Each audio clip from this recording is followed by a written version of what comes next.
question here from Jessica that says, what advice do you have for folks that want to be allies to Asian folks, especially when finding themselves in a scenario where anti-Asian hate discrimination is happening? So I think that ties into what you're talking about, Carl, like wanting to be vigilant for the community and like trying to know what to do.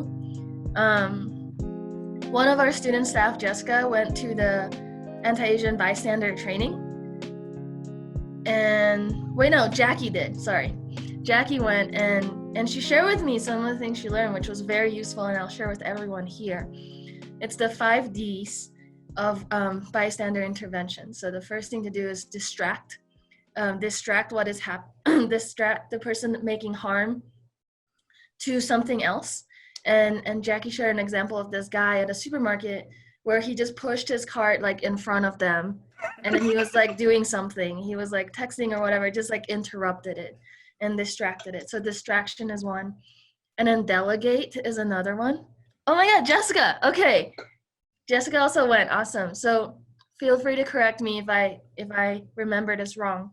And then delegate, after you distract, find someone and be like, okay, can you take this person out and I'll talk to this person, or can you do something, notify someone.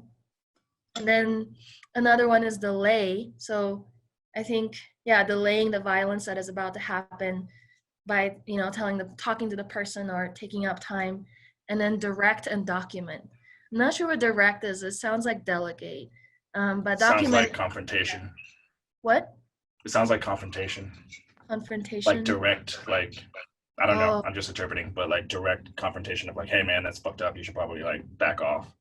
Yeah. Or asking questions like, why are you doing this? So that they can like engage with me and not direct any more harm towards the other person. So that felt useful to hear. It felt like that's something that I could try to do, especially if I can call someone like, hey, can you come help me with this situation?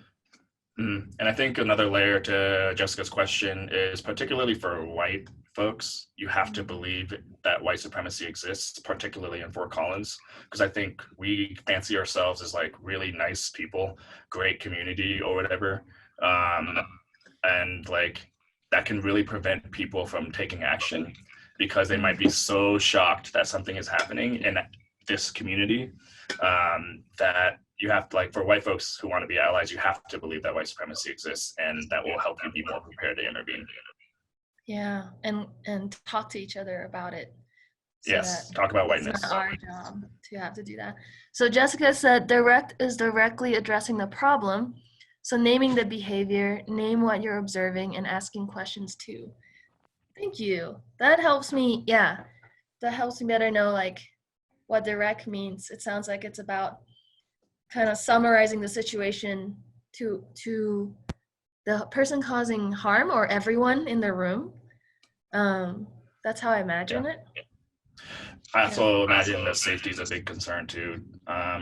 Like there are certain levels of safety, like I'm safe in a lot of different ways, identity-wise, where other people probably don't have that privilege.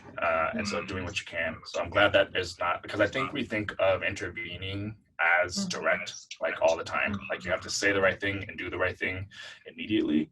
I just really, it's awesome that there's a bunch of different ways to engage.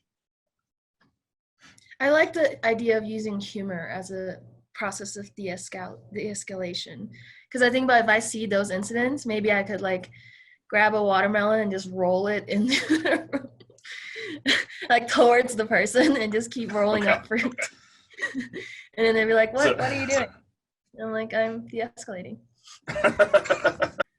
Yeah, you would be good at that. I don't think I'd be good at that. I'm already too tense. Like I'm already too armored up for humor in a lot of ways. So I don't know how to armor up with humor. Maybe that's something I can work on. Yeah, and definitely being like not the only person in the room or having more people who's aware would make the situation less tense, I imagine. For sure.